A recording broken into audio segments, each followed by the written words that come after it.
What's next? It's big, it's broad, it's next on Sunday.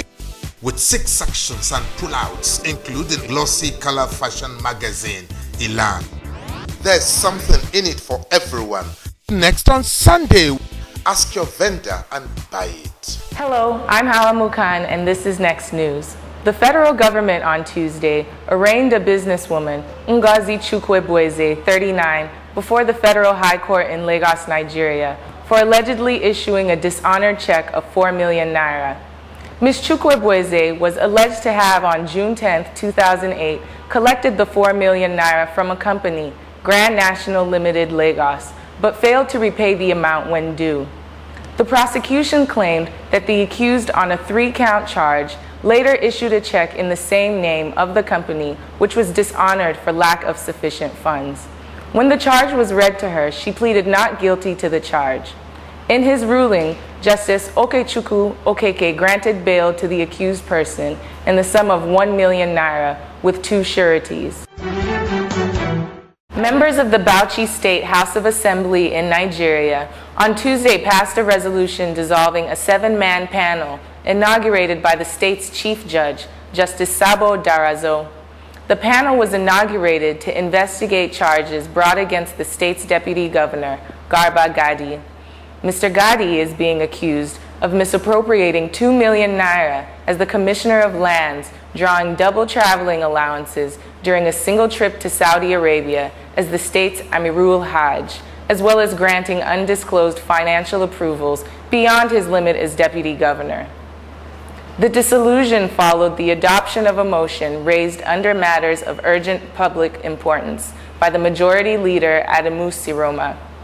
Mr. Siroma said the composition and inauguration of the panel by the CJ was a violation of Section 188 of the Constitution, which requires that such a panel could only be established after an approval of a 2/3 majority in the Assembly.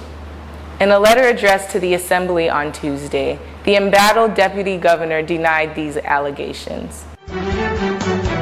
The state comptroller of prisons in Taraba State, Nigeria, Pisa Bambur, on Tuesday expressed concern over the congestion at the Jalingo prison. Mr. Bambu spoke in Jalingo when the Speaker of the Taraba House of Assembly, Istifanus Bana, led a delegation to the prison. He said the prison, now built with the capacity to accommodate 250 inmates, has a population of about 400. According to him, 249 inmates are currently awaiting trial. 3 are on life sentence, while 1 person is on death row. Responding to Mr. Bana, he promised to pay the fines of the inmates who could not afford the money and requested the prison officials to send him a list of the affected prisoners.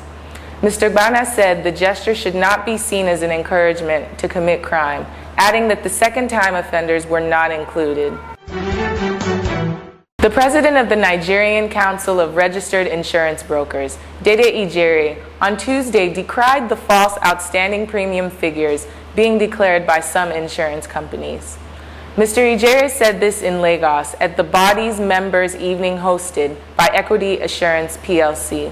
According to him, the false figures give the National Insurance Commission, NICOM, the impression that the brokers collect money which they did not remit. He said the council had put in motion a plan to ensure the brokers and underwriters jointly working to ensure that they recover outstanding premiums from difficult clients. Mr. Ijere said the council's meetings with the Nigerian Insurance Association on the issues were aimed at getting underwriters to reconcile their premium accounts within the brokers and report only the reconciled and certified amounts. He also said that the council had come up with a committee to penalize any member reported for failing to remit premiums or insurance firms according to the terms of the contract.